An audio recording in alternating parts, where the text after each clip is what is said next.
La primera advertencia esencial es que las instituciones, importan más de lo que creemos.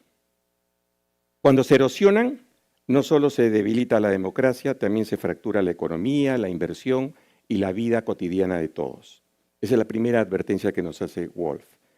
La segunda es que el capitalismo no sobrevive sin democracia y la democracia no sobrevive sin un mercado competitivo y con reglas claras. Porque la captura del Estado por élites económicas, por poderes ilegales o por caudillos populistas, destruye esa relación simbiótica entre democracia y capitalismo. Y la tercera advertencia que nos hace Martin Wolf es que los líderes empresariales tenemos un rol irrenunciable en la defensa de la verdad, la confianza y la institucionalidad.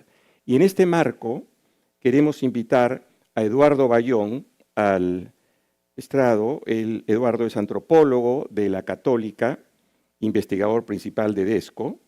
Quisiéramos invitar también a María Pía Palacios a que se acerque. Ella es economista de la Pacífico, directora independiente y directora del IPE de Arequipa.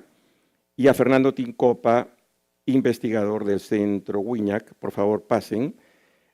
Para tener un panel y ver cómo aterrizamos estas ideas de Martin Wolf en nuestra realidad concreta.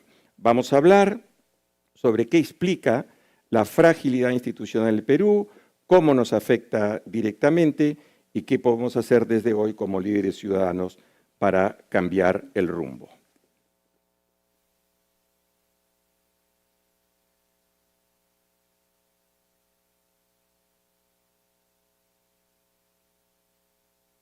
Los miembros del panel ya saben las reglas, tienen no más de 5 minutos cada uno, y si nos da tiempo vamos a hacer una segunda ronda con unos 3 o 4 minutos.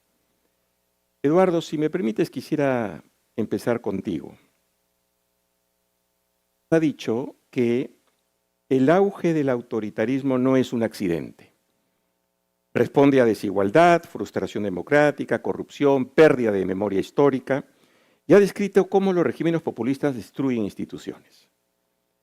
Desde tu mirada histórica, Eduardo, desde tu mirada antropológica y sociopolítica, ¿por qué el Perú, con todos estos recursos que tiene como nación, con todos los años de crecimiento, importante crecimiento que ha tenido, sigue atrapado en un entramado institucional frágil y altamente vulnerable?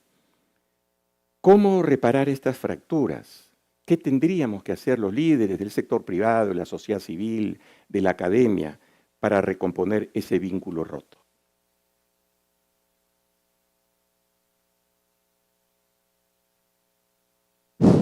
Buenos días a todas y todos.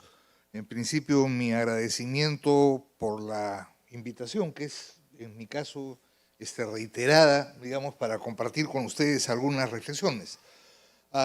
Lo primero que quiero señalar es mi coincidencia en términos generales con la mirada que propone Wolf, subrayando sí la ausencia de un elemento que es global, y es que como parte de las tendencias que constata, asistimos en el planeta a la expansión de las economías ilícitas y de diversas formas de criminalidad organizada que son globales. Según la International Coalition Against Illicit Economies, en los últimos años estas tienen un movimiento que oscila entre el 3 y el 5% del producto global. Y este es un elemento a considerar que nos llega también, como nos llegan digamos, todos los otros procesos y los otros elementos de la crisis de democracia y de capitalismo que constata Wolf.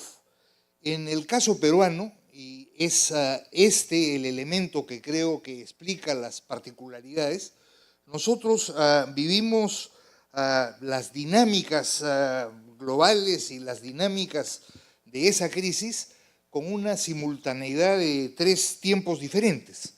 El tiempo inmediato es el cercano, el que vivimos todos los días, y tiene sus principales canales en la calle, en el espacio público, y tiene como sello más visible la crisis de representación política y como una de sus manifestaciones más dramáticas, el debilitamiento extremo del Estado, la violencia y la inseguridad que sufrimos cotidianamente y que, como siempre en nuestra historia, afecta definitivamente a los más vulnerables. El segundo es el virtual agotamiento de un modelo de crecimiento que ofreció progreso por el dinamismo de la gran empresa y el emprendedurismo, que se combinó al final con un Estado hoy día colapsado y definitivamente desbordado por una sociedad que ha sufrido cambios muy profundos en los últimos 40 años. En su columna ayer, María Cecilia Villegas ponía algunos números y registraba algunos de los elementos, sin ninguna duda, de ese drama. Y finalmente, el tercero y más estructural es el de la larga duración, el de la historia, que es finalmente el del naufragio de las narrativas de la República y el Estado-Nación, con sus promesas de igualdad y pertenencia, alimentado por décadas de desigualdad, de exclusión, de discriminación, de racismo y de olvido de partes significativas del mundo rural, de partes importantes de las comunidades campesinas y de las poblaciones indígenas. Es en ese marco, y en ese sentido el Perú es vanguardia de varios de estos procesos, Fujimori es el abuelo de Milei de alguna manera, que a inicios de este siglo Durán nos mostraba un país fracturado con una economía formal, otra informal y una tercera delictiva abiertamente, cada una con sus normas y redes, con sus propias burguesías y estructuras si queremos, pero todas interconectadas y cada una con acceso a cuotas de poder en el mundo formal, negociando, presionándose y también enfrentándose. Digamos, la criminalidad a la que asistimos hoy día es una de las figuras que sin ninguna duda nos muestra esta situación. En ese marco, la idea de informalidad ya no nos resulta útil. Más allá de más del 70% de la informalidad, según, digamos, la definición clásica de esta, porque en realidad, como lo ha señalado e insiste en el asunto Martuchelli, estamos en una sociedad desformal, entendiendo por ella un orden social en que las normas y las instituciones ya no son capaces de regular los comportamientos, de generar valores compartidos y de asegurar el funcionamiento social que se sostiene cada vez más en decisiones individuales, en juegos de fuerza y de alguna manera en una personalización de los vínculos, que termina en una enorme fragmentación. Para terminar con esta idea y entrar a la segunda parte de la pregunta, Rodrigo Barrenechea y Alberto Vergara, que estará con nosotros más adelante, han señalado en el último tiempo que nuestro verdadero régimen es la ausencia de un régimen. Desde la segunda mitad del siglo XX no se afianzaron las reglas ni de oligarquías competitivas, ni del autoritarismo, la democracia o el autoritarismo competitivo. Y por lo tanto, la democracia es frágil, fugaz y más vaciada de contenido que en otras sociedades. Ahora, ¿qué hacer para recomponer de alguna manera el vínculo roto? En fin, yo soy un poco más pesimista frente a la pregunta. Yo creo que nunca terminamos de construir el vínculo y es lo que estoy tratando de decir. Estamos en el momento de mayor distancia, de alguna manera, en esa dirección. Y el principal desafío es recuperar, si alguna vez la tuvimos, construir, diría yo, reconstruir la noción de democracia cuya práctica se sostiene sobre tres ejes: el pleno ejercicio de la ciudadanía en sus dimensiones básicas, pertenencia, derechos a una condición de vida mínima y participación en las decisiones que conciernen a la vida de las personas, el restablecimiento de la función social de la democracia, que tiene que contemplar equidades distributivas elementales en temas como salud, educación y vivienda, que, ojo, en zonas como Chumbivilcas empiezan a ser resueltas por la minería ilegal. Y finalmente asegurar una gestión democrática del espacio público. Yo terminaría diciendo que en el caso del empresariado, porque las responsabilidades, siendo de la ciudadanía, varían a la luz de los hechos y de la situación de los grupos, de alguna manera en el país, y cambian de territorio en territorio, el desafío exige ir más allá del enfoque y el discurso, por lo general, técnico o recubierto de técnica y también ideológico, trascender del énfasis fundamentalmente sectorial y centralmente económico y ir más allá de las agendas específicas del mundo empresarial, que sin duda son legítimas, pero que no facilitan la construcción de vínculos con otros actores sociales en un país en donde si no hablamos, si no nos escuchamos, vamos a seguir igual, es decir, cada día peor. Gracias. Gracias, Eduardo, por tus comentarios. Y en cierta medida provocadores, pero que invitan a la reflexión. Quisiera ahora continuar contigo, María Pía. Wolf advierte que cuando el poder económico captura la política y cuando los monopolios capturan los mercados, el sistema se convierte en una forma de feudalismo moderno, lo cual debilita seriamente a las instituciones.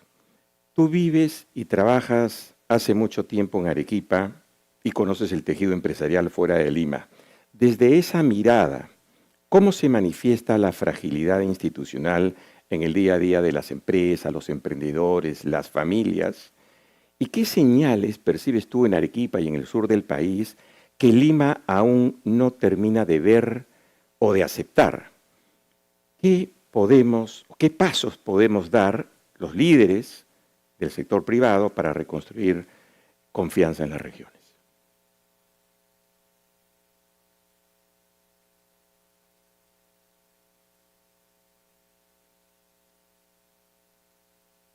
Ahora sí. Hola, buenos días. A ver, uno de los grandes problemas que tenemos en el Perú es que hay varios Perús. Y regularmente cuando yo me siento a hablar con mis colegas empresarios en Lima, tienen una visión del Perú absolutamente, digamos, llamaré burbuja. Mis colegas en Lima creen que las fronteras del Perú al norte es Ancón y al sur Paracas.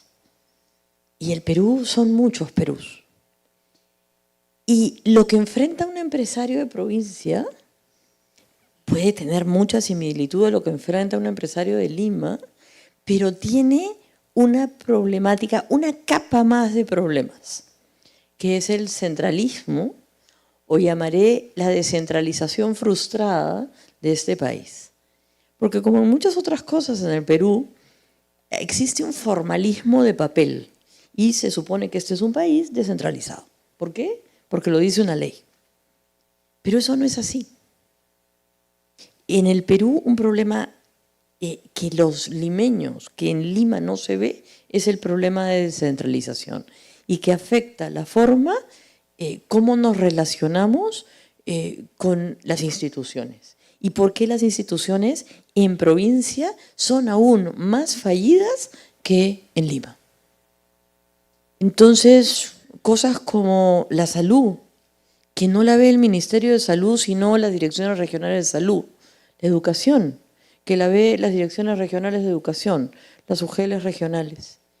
Entonces, comienza a crearse más capas de un Estado fallido, de un Estado ineficiente que afecta a los ciudadanos. Les pongo un ejemplo de esta semana. Se está discutiendo mucho la tasa del aeropuerto Jorge Chávez de conectividad. ¿A ustedes les importa? Un bledo. Un bledo. Bueno, a los que vivimos en provincia vamos a tener que pagarle $6 al app simplemente porque en este país no puedo irme de Arequipa a Trujillo. Tengo que pasar por el aeropuerto de Lima. ¿Y eso les importa? No, no les importa, pero a mí sí. Entonces, hay una serie de cosas de la vida cotidiana de los ciudadanos y de los empresarios en provincias que en Lima no se ve. Y lo que Lima no ve no es un problema nacional. Y ese es un gravísimo problema cuando nos sentamos a hablar con. Porque no sabemos cuál es la agenda del que está sentado al otro lado de la mesa. Me encanta cuando hablan del problema del sur. El problema del sur no es el problema del sur, es el problema del Perú. Entonces, primero reconozcamos que hay un Perú completo y después sentémonos a conversar. Porque siempre me dicen, ay, en Arequipa son muy llorones. Siempre se quejan ¿no? del centralismo y de no sé qué. Son muy llorones los empresarios arequipeños. Que no somos muy llorones. Lo que tenemos es una capa más de problemas que las que el Perú, que las que un empresario limeño tiene. Entonces, esta descentralización fallida es un cáncer de gobernanza en el Perú. Y ese cáncer de gobernanza no lo estamos afrontando. Seguimos teniendo nuevas elecciones regionales, elegimos una nueva capa de corruptos, ¿no? que van encima de la capa de los corruptos anteriores, y así vamos, y así vamos, y así vamos. En provincias no se está generando una tecnocracia, como tampoco se está generando en Lima. Miren nomás la última norma de contrabando que nos acaban de sacar, con el cual los congresistas, los asesores de congresistas, están exceptuados de cumplir las normas para acceder a cargos públicos técnicos. Hay una norma en el Pleno, está por entrar al Pleno, por el cual cualquier congresista miembro de comisión de presupuesto, de economía, de comisión, ahora puede ser director de cajas municipales, tumbándose toda la ley del SBS de regulación sobre perfiles de directores de cajas municipales. ¿Por qué? Porque el presidente de la comisión de economía anterior, el señor Ilich López, quiere ser director de una caja municipal. Y se hace una ley y la aprueban. Entonces, este divorcio con la realidad, esta captura del poder por ahora, digamos, por estas economías ilegales, estas nuevas oligarquías, digamos, de la corrupción, hace que estemos, o sea, que el Estado esté completamente divorciado de las necesidades de los ciudadanos. Entonces, no es el problema del sur. Acá te corrijo, Jorge. Es el problema del Perú. Es cómo generamos gobernanza y cómo nosotros ciudadanos exigimos esa gobernanza. Pero no para Arequipa o para Trujillo o para Lima, sino para el Perú como un todo. Porque tenemos que resolver un problema de todos. Gracias, María Pía.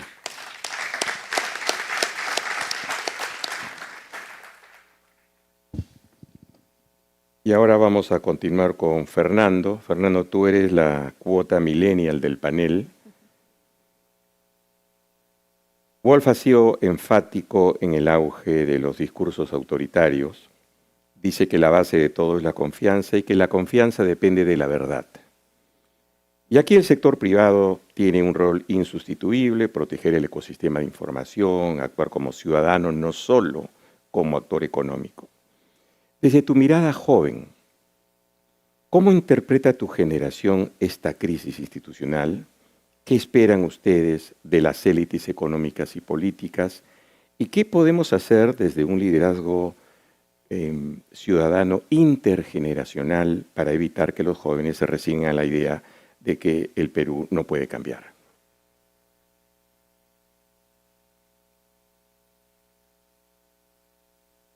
Jorge, yo estaba pensando en esa pregunta y si bien puedo estar de acuerdo con la idea de que la confianza depende en algún sentido también con un componente de verdad que está más relacionado al tipo de sistema de creencias en el que las personas se encuentran, creo que para contextos nacionales el sistema, la confianza principalmente está más correlacionada con el bienestar social, o al menos con la percepción de bienestar social que tienen las personas. De otra manera, no se explicaría incluso por qué en países medianamente más desarrollados institucionalmente, incluso como Chile, sucedió que antes del estallido, la correlación clarísima que se dio entre bienestar social y confianza en el empresariado, por ejemplo, era totalmente simultánea. A medida que crecía uno, crecía el otro. Y cuando bajó uno, bajó el otro. La correlación era directa porque a menor confianza, menor sensación de bienestar social, menor confianza empresarial, etc. Yo lo que estaba pensando en esto era que, si bien nosotros tenemos un sistema paupérrimo de confianza interpersonal, somos el país con menor confianza interpersonal en el mundo, tenemos muy poca confianza en las instituciones, paradójicamente, los empresarios son el grupo mejor valorado en comparación al grupo estatal, es decir, las empresas estatales tienen aún menos confianza que lo que la gente tiene del empresariado, es decir, confían un poco más en el empresariado en comparación. Y esto es un factor importante porque es importante considerarlo para qué tipo de sistema de creencia queremos alimentar. Cuando uno se pregunta si es un problema realmente que la gente crea en cualquier cosa, como decía Wolf, es un problema porque eso se traduce en algún momento en acción política. ¿Cuál es el problema de tener 7% de gente en Brasil que cree que la Tierra es plana? Hace poco señaló una encuesta. Bueno, podría parecer poco, pero estamos hablando de 14 millones de personas que en algún momento van a tener capacidad de decisión política y van a decidir en función de ese sistema de creencias. Nuestro sistema de creencias tiene un problema principal, o varios, pero uno de ellos es, curiosamente, uno en el que el empresariado tiene un rol importante, que es la lucha por la memoria histórica. Considerando esto que acá se asume como un hecho, de que el Perú ha tenido logros importantes económicamente desde los 90 hasta ahora, y que la situación fácticamente es muy distinta como era antes, en los 80, esta asunción no es generalizada. Solo un 21% de la población, cuando hacemos una encuesta y preguntamos sobre esto, reconoce este logro. Es decir, hay un gran porcentaje que cree de la gente que el Perú está igual a como estaba antes, y hay otro porcentaje, 37% cree que está igual, y 23% cree que está peor antes de los 90. Esa lucha por la memoria histórica implica que hay un sistema de creencias que la gente percibe, creo yo, más por la frustración frente a un sistema, entre comillas, que no le ha cubrido las expectativas, al menos en percepción, a pesar de que los hechos digan otras cosas. Y esto es particularmente problemático porque es un caldo de cultivo para ideas antisistema. Y es un caldo de cultivo para menospreciar el sistema como dotador de desarrollo. En otra encuesta también le preguntabas a la gente acerca de qué consideraba que era más importante para el desarrollo personal y de su familia. Y todo el mundo respondía su propio esfuerzo. Muy poca gente respondía que era parte del beneficio del modelo, porque no le asignan al modelo eso. Es decir, nuestro modelo de desarrollo peruano está más relacionado al modelo emprendedurista personal, de desarrollo y de esfuerzo propio como garantía del éxito. Las reglas, el modelo, el libre mercado no está considerado como un factor importante, pese a que la mayoría de peruanos quisiera emprender un negocio, un 65% quiere emprender un negocio propio y dirigir su propia empresa antes que trabajar en una empresa privada, antes que trabajar en el Estado. Y sin embargo son cosas que se perciben muy distintas. La gente valora más al emprendedor, desprecia un poco más al empresariado, a pesar de que son prácticamente lo mismo. Y en esta dualidad, respondiendo a la pregunta sobre qué podemos hacer, hay una oportunidad importante porque surge la posibilidad de tener gente que pueda comenzar a desarrollar líneas contranarrativas o de activismo, digamos, de dos tipos. las seguidas por las creencias antisistema, los fake news, todas las cosas que vamos a experimentar en una mayor medida en estas elecciones, y la corriente pro, digamos. Y en esa lucha hay otro problema. En general, solo el 2% de la población a nivel nacional dice estar participando activamente en política. Y solo el 9% de toda la población dice participar en política, al menos en redes sociales. El resto no participa. Simplemente no se participa. Y cuando se habla de participación, en realidad lo que se debería estar hablando es considerar que la gran parte de la gente que consume política es solamente pasiva, es decir, no participa activamente, solo consume lo que otros producen. Lo que ese pequeño 2%, 9% produce. La mayoría, probablemente como ustedes, estará como espectador pasivo recibiendo información. Curiosamente, ese 11% va a terminar siendo decisivo para fomentar ideas en las elecciones sobre un sistema de creencias que hoy se pinta difícil de combatir, pero que a la vez es una oportunidad, porque estamos hablando de que es fácilmente, en comparación a otros contextos, fácil incidir sobre ese 11% para que la correlación cambie y se genere una oportunidad para difundir y comenzar a generar debate de ideas en el que los hechos primen. Por eso me parece que una de las oportunidades que tendríamos es comenzar a polarizar, en el buen sentido de la palabra, en los ejes correctos. Y los ejes correctos para polarizar en función de las creencias de las personas son aquellos que están más alineados a todos los factores que limitan el desarrollo personal, el emprendedurismo. Y en este momento son dos. Cuando hacíamos focus group y preguntábamos a las personas acerca de este punto, la gente consideraba que su principal enemigo hace algunos años era simplemente perder lo ganado. Hoy el principal temor es no querer emprender por perder su vida. La inseguridad es el eje más importante que debe estar relacionado al eje de emprendedurismo. Y es ahí un valor que tienen ustedes porque si se polariza contra aquellos factores que limitan mi perspectiva de desarrollo, ya es un eje que combina dos extorsionadores, el extorsionador criminal y el extorsionador Estado, el que es corrupto y que pide coimas para hacer trámites, el que extorsiona con perseguir a los microempresarios, etc. Ese concepto para la gente resuena mucho y es una de las líneas en las que ustedes, nosotros en general, los ciudadanos y los empresarios podríamos comenzar a incidir. Es todo de momento, me parece. Gracias, Fernando. Todavía tenemos dos, pero lo que resulta interesante, los tres panelistas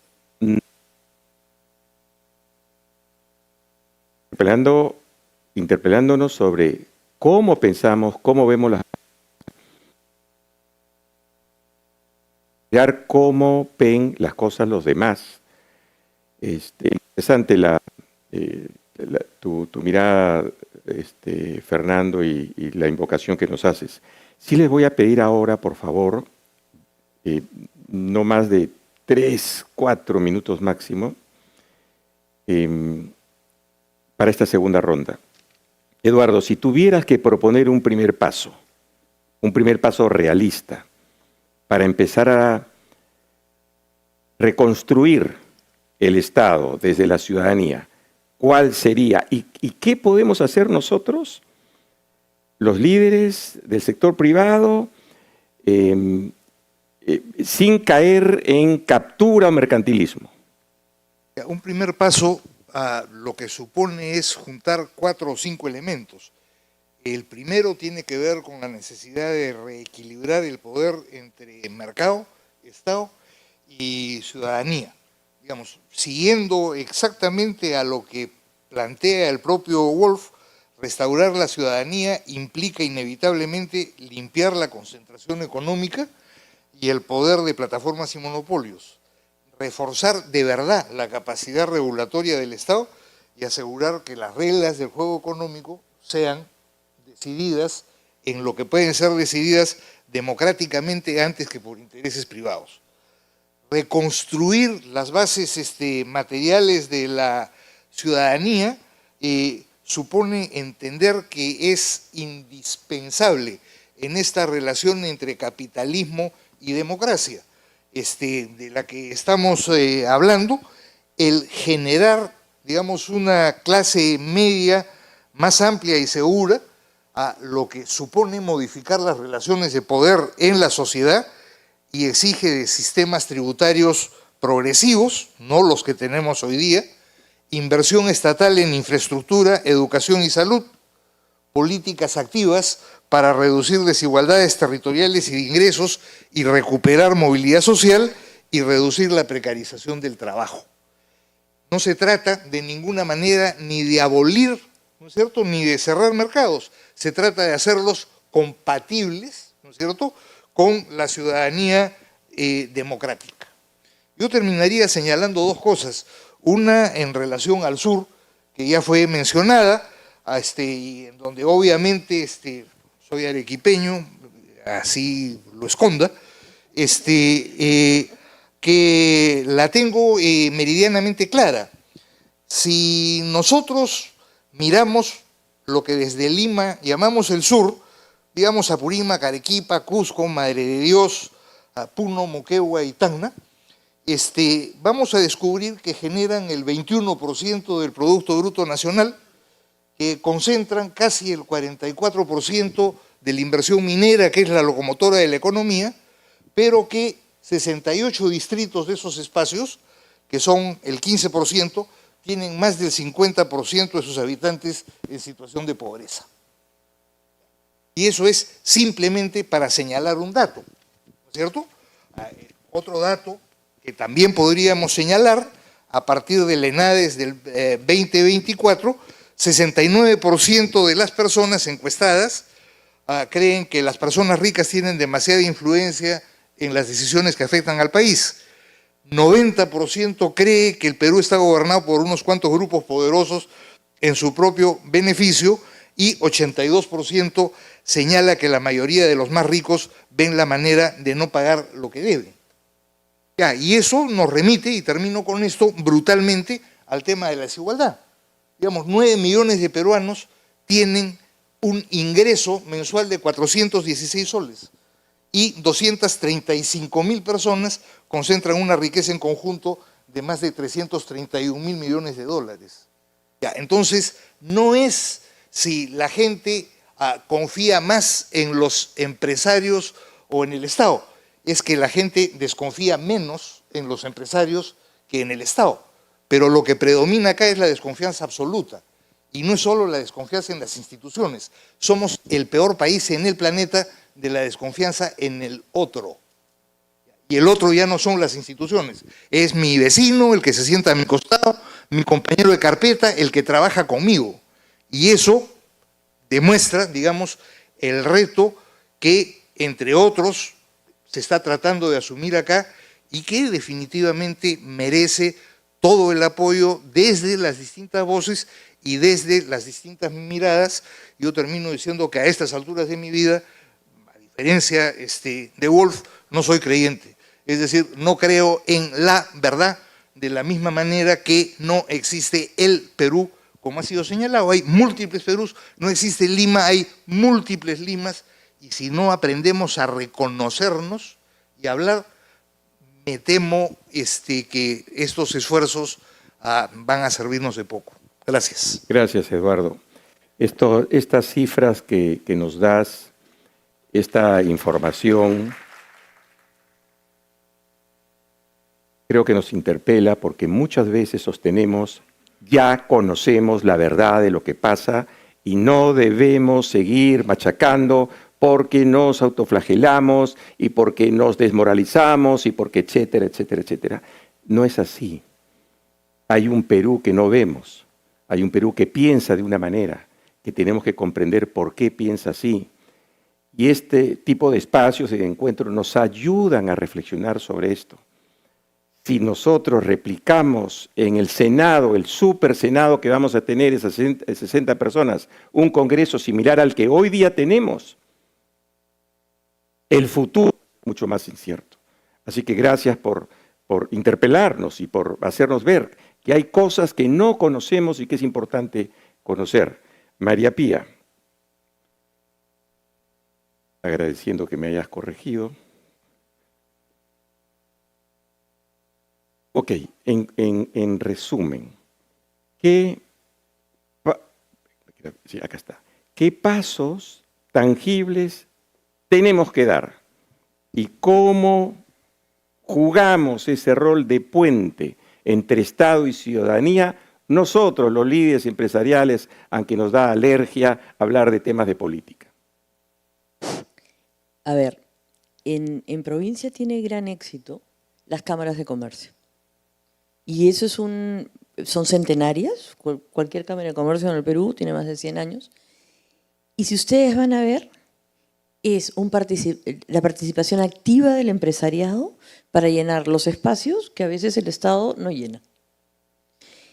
¿Qué debemos hacer? Es participar. Chapa tu causa. Chapa tu causa. Si quieres salvar árboles en la selva, bien. Si quieres trabajar por la anemia infantil, genial. Si quieres trabajar por derechos civiles, buenísimo. Pero chapa tu causa. Uno de los problemas que tenemos en el Perú es un empresariado que, por lo menos a mí, en mi época universitaria, nos enseñaron calladito se te ve más bonito. Pasa piola, haz tu negocio, haz tu business y multiplícate por 0. Eso no debe pasar. Creo que ahí tenemos que reaprender, ¿no? Desaprender para volver a aprender. Es un viaje personal a veces, porque no es cómodo. Es más bonito quedarte en tu negocio, en tu mundo, en tu burbuja de tu gremio o a donde estés. Entonces, es importante comenzar a mirar dónde puedo hacer un cambio desde la medición de tus impactos. Depende de lo que tú hagas y a dónde puedes impactar. De repente estás más metido en temas, no sé, de que trabajas con niños, entonces podías impactar en educación, o estás en la industria alimenticia y podías impactar en la anemia infantil. No lo sé, pero chapa tu causa y comienza desde ahí, desde lo que te toca. En provincias, si algunos me están escuchando de provincia, las cámaras de comercio han demostrado ser un eje importantísimo de desarrollo y de mesa de discusión. Les pongo un ejemplo. En Arequipa, en la época de la pandemia, nuestro gobernador regional era alcohólico. No lo sé si lo seguirá haciendo, pero está preso. Pero en ese momento teníamos y el señor, desapareció en la pandemia, ahogado en alcohol. Entonces, ¿qué pasó? La presidenta de la Cámara de Comercio de Arequipa tuvo que hacerse de la coordinación con el jefe militar, con la policía, con el gobierno central, para dirigir las acciones en la pandemia, porque no teníamos ni siquiera un liderazgo presente. ¿La Cámara de Comercio le tocaba ese rol? No, no le tocaba, pero lo enfrentó. ¿Por qué? Porque había que hacer algo. Entonces, entender cuál es tu causa y realmente participar, creo que es el mensaje de hoy. Participar en lo que creas, en lo que quieras.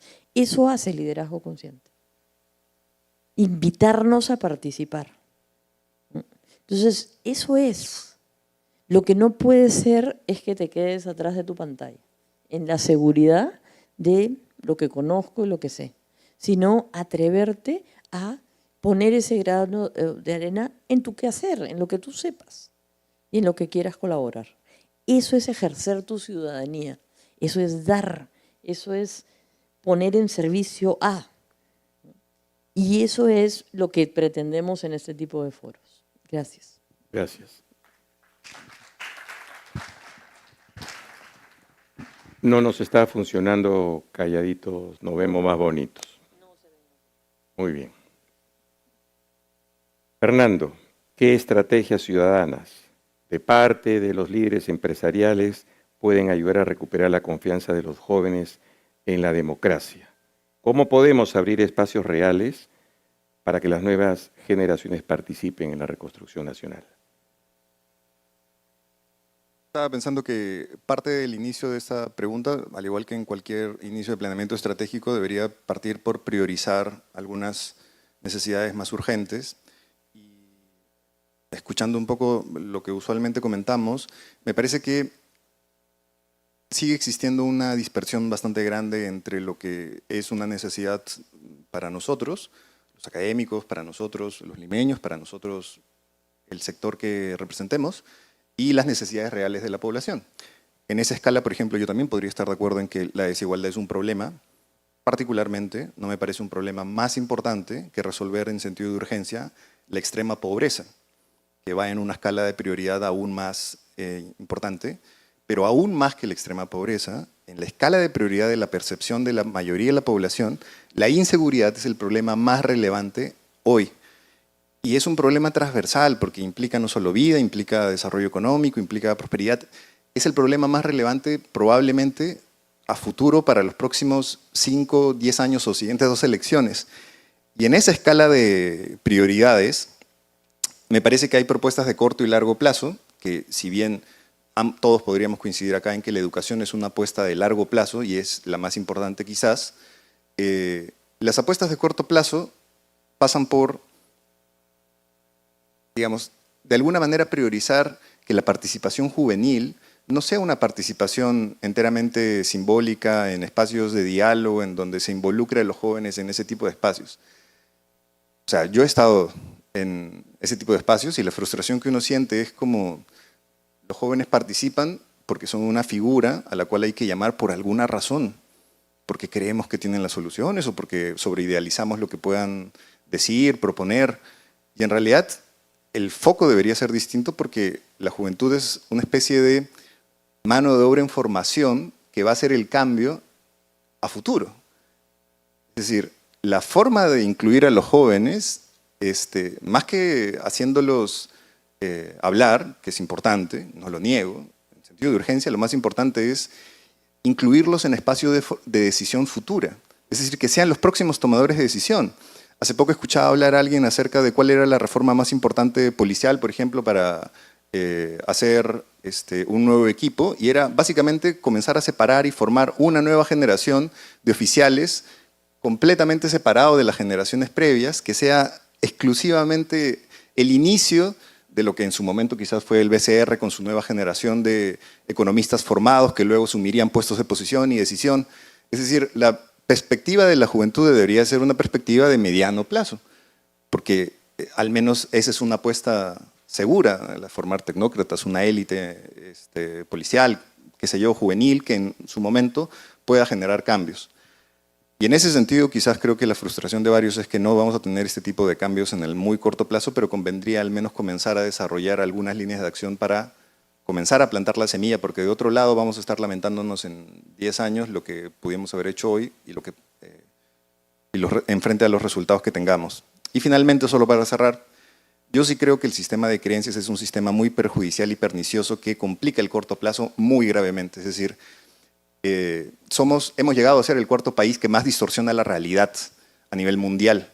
Nos mantenemos en el top 10 y estamos hablando de no solamente sobredimensionamos, por ejemplo, la cantidad de pobres que realmente existen o sobredimensionamos la cantidad de personas que tienen cáncer, sino tendemos una sensación pesimista, fatalista y altamente predispuesta al antisistema, a lo antisistema, que condiciona no solo la aparición de líderes antiempresa, sino de populismos altamente nefastos que sí tienen que ser combatidos con la participación.